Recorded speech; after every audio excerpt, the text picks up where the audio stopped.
पाऊस आता सगळीकडेच खूप जास्त प्रमाणामध्ये आहे आणि आमच्या इकडे तर कल्याणमध्ये म्हणजे खूप जास्त प्रमाणामध्ये पाऊस पडत आहे. आता म्हटलं काय बनवा मस्त छान बाहेर पाऊस आहे. आता पनीर बनवूयात. मी पनीर आणलेलं होतं बाहेरून आणि दरवेळेस मी बाहेरूनच आणते. घरी पनीर वगैरे काही बनवत नाही. पण आता सध्या जे काही चालू आहे ना, की भेसळयुक्त पदार्थ वगैरे आता काय खावं हेच कळत नाही. साखर बंद, पनीर बंद, आता सगळ्याच गोष्टींचं आहे. आता नेक्स्ट टाईम जे आहे ना, पुढच्या वेळेस पनीर घरीच बनवायचं ट्राय करेल. विकतचं न आणता प्रयत्न करून बघेल. झालं शक्य तर ठीक. कारण घरी मी बनवलं आहे याआधी पण कंटिन्यू जर असं कोणी आलं गेलं ना, एवढं कन्फर्म नसतं की कोणी येणार आहे किंवा नाही. त्यामुळे मग बाहेरूनच आणून बनवावं लागतं. तर आता बाहेरूनच आणलेलं होतं मी पनीर. आम्ही जिथून दूध आणतो ना डेअरीमधून तिकडनं. आणि दूध तरी इथं कुठं एवढं ओरिजिनल मिळणार आहे आपल्याला. घरचं दूध किंवा गावाकडे आपण म्हणतो ना, त्या पद्धतीचं इकडे तर मिळणं आता काही शक्य नाही आहे. पण तरीसुद्धा म्हटलं दूध घरी आणून करूया ट्राय नेक्स्ट टाईम.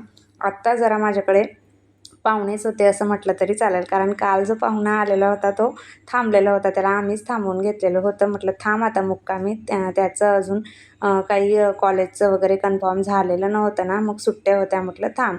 तर आता म्हटलं आहेच तर पनीर बनवूयात. कारण मुलांना पनीर खूप जास्त आवडतं. माझ्या मुलींना तर पनीर खूप जास्त प्रमाणात आवडतं. म्हणजे दुधाचे जे काही पदार्थ आहेत ना, ते आवडतातच. बऱ्याच जणी सांगतात की आमची मुलं दूध पीत नाही, दूध आवडत नाही. पण माझ्या इथं तर सगळ्यांना आवडतंच. तर आणि दुधाचे पदार्थसुद्धा आणि पनीर वगैरे म्हटलं सगळ्या गोष्टी त्याच्यामध्ये आल्याच. तर चला हा जो काही मसाला होता ना वाटण्यासाठी मी तयार करून घेतलेला होता. कांदा वगैरे आणि हिरवी मिरची घेतलेली होती, लसूण, अद्रक हे सगळं, टोमॅटो चांगलं व्यवस्थित कांदा जो आहे ना तो परतवून घेतलेला होता.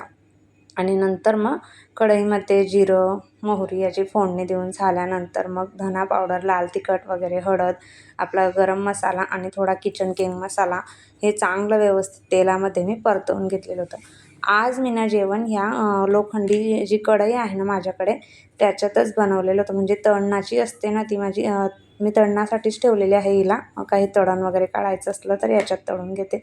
पण आता म्हटलं भाज्या पण ना याच्यात ट्राय करूयात. कारण जे लोखंडाची कढई जी असते ना आपली त्याच्यात बनवलेलं चांगलं असतं. त्यामुळे म्हटलं आता आपण भाज्या ना या कढईमध्येच ट्राय करत जाऊया. जेव्हा बनवायच्या असतील तेव्हा हिला ना स्वच्छ धुवून झाल्यानंतर थोडंसं नॉर्मल तेल लावून घेतलं ना तर मग जंग वगैरे लागत नाही. चांगली असते म्हणजे कढई खराब होत नाही ती.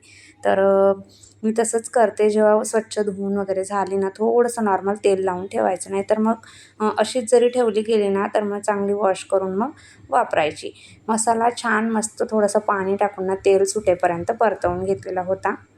आणि नंतर पनीर टाकलेलं आहे याच्यामध्ये. काही वेळा मी पनीर तसंच टाकते. कधी-कधी मग आज मी परतवून घेतलेलं होतं पनीर आणि थोडंसं नॉर्मल दूध टाकलेलं होतं. दूध टाकल्यानंतर ना मी गॅस बंद करून दिलेला होता. कारण भाजीनं थोडंसं खराब वगैरे व्हायची शक्यता असते. गरम असतो मसाला वगैरे आणि फ्रीजमधलं दूध होतं शेवटी.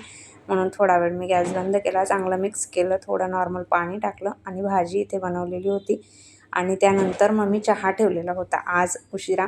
कारण चहा माझा कंपल्सरी नसतोच. आता मी कधीतरी चहा घेते किंवा घेत पण नाही. असं एवढं मला हे नाही आहे की पिलाच पाहिजे चहा असं. बाहेर पाऊस होता तर आता म्हटलं चला ठेवूयात. मस्त छान चहा ठेवला. तोपर्यंत भाजी पण एका साईडला तयार झालेली होती. भाजी झाल्यानंतर मग मी चपात्यांचं पीठ मळून घेतलेलं होतं. आणि चपात्या न करता मी म्हणजे आमच्यासाठी मी चपात्याच केलेल्या होत्या. पण त्या तिघांपुरत्या म्हटलं मस्त छान असा लच्छा पराठा बनवूयात. तर त्यासाठी मी मैद्याचं पीठ मळून घेतात बरेच जण. पण मी मैदा न वापरता आपली चपात्यांची जी कणिक होती ना त्याचंच मी अशी चपाती लाटून घेतली आणि एका वाटीमध्ये ना थोडं तूप आणि कोथिंबीर बारीक कट करून घेतलेली ते मिक्स करून घेतलं होतं. ते नॉर्मल याला लावून दिलं आणि सुरीने व्यवस्थित अशा उभ्या रेषा पाडून घेतलेल्या होत्या. असा पराठा जर केला तर मग आवडीने मुलं खातात आणि नवीन काहीतरी त्यांनाही जरा. आणि मैदा न वापरता चपातीचंच आहे हे, याच्यात काही कुठलं नाही आहे. पण बरेच जण, मी आधी एकदा केलेला होता तो मैद्याचा होता. आज म्हटलं चपातीचंच करूया. सेम तर असतं, फक्त हे फरक एवढा आहे मैदा न वापरता आपण गव्हाच्या कणिकेचाच हा पराठा जो आहे ना तो लाटून घेतलेला होता. आणि असं काही नवीन जर केलं ना तर मुलं पण आवडीने खातात. किंवा भाजीसुद्धा आपण इतर वेळी थोडी नॉर्मल तिखट झाली तरीसुद्धा मुलांचं असतं की बापरे आज तिखट झालेली आहे. आणि असं हॉटेलची भाजी म्हणा किंवा घरी अशी काही बनवलेली म्हणा, त्यावेळेस आवडीने खातील तिखट असली तरीसुद्धा.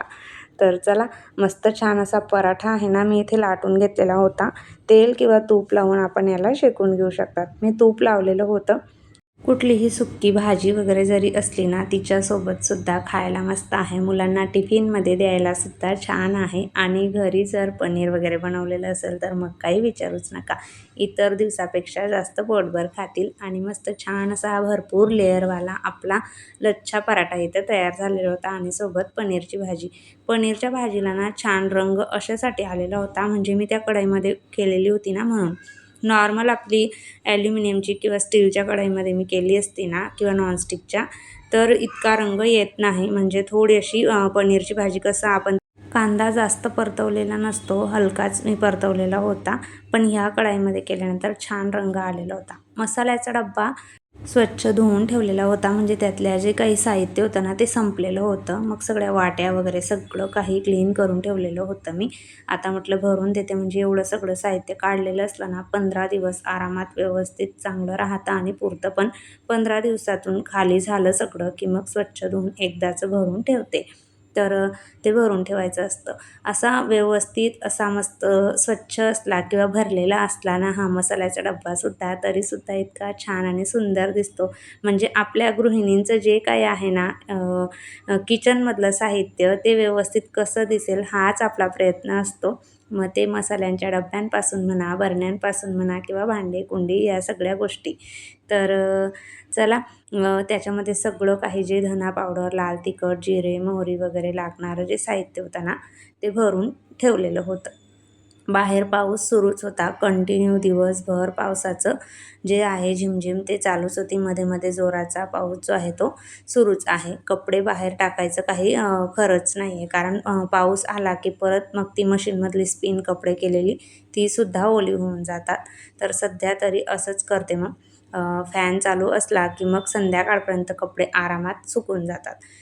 आणि असे हँगरला लावून जर ठेवलेले असले ना तर पटकन सुकतात सुद्धा, मोकळे असतात ना त्यामुळे लवकर कपडे सुकतात ह्या दिवसाचा, किंवा कपड्यांचा वास वगैरेही येत नाही व्यवस्थित सुकलेले असले की. नाही तर ह्या दिवसाचं कपड्यांचं तर मग काही विचारूच नका. इकडे तिकडे टाकायला परत जागा नसते किंवा अडकवावे लागतात आणि मोकळे जर असले ना तर पटकन सुकतात. तर अशा पद्धतीने मग मी सध्या तरी हॉलमध्येच लावून देत असते. रात्री मग परत बेडरूममध्ये शिफ्ट करायचे इकडनं काढून तिकडे. जोपर्यंत पावसाळा सुरू आहे तोपर्यंत हा कपड्यांचा प्रश्न जो आहे तो अशाच पद्धतीने सॉल्व्ह करावा लागतो. चला, सकाळी मी ना सिद्धीला जेव्हा स्कूलला सोडायला गेली ना तेव्हा हे नवीन मेंबर जे आहेत ना बाल्कनीतले ते घेऊन आलेले आहे. म्हणजे 2 झाडं घेऊन आलेली आहे फुलांचे छोटे-छोटे. तर एक गुलाबाचं आणलेलं आहे आणि एक जास्वंदाचं आणलेलं आहे आणि हे आपलं आधीचं मागच्या वर्षी जे मी लावून घेतलेलं होतं ना ते. याला इतक्या जास्त कड्या आलेल्या आहेत ना त्यामुळे मला हे खूप जास्त आवडलं. मी गुलाबाचं झाड आणलेलं आहे. मागे 3 आणलेले होते, त्याच्यातून 2 जळालेले होते, 1 आहे. परत तरीसुद्धा मी पुन्हा 1 घेऊन आलेले आहे. याला फूल आलेलं होतं पिवळ्या रंगाचं, पण आता ते पिंक झालेलं आहे. माहीत नाही नेमकं याचा कलरच कसा आहे तर. चला ताईंनो, कसा वाटला व्हिडिओ ते कमेंट करून नक्की सांगा. नेहमीप्रमाणे आवडला असेल तर व्हिडिओला लाईक करा, हाईप करा आणि पहिल्यांदा बघत असाल तर आपल्या चॅनलला सबस्क्राईब करा. भेटूया आपण उद्याच्या छान व्हिडिओसोबत. तोपर्यंत सर्वांना श्री स्वामी समर्थ.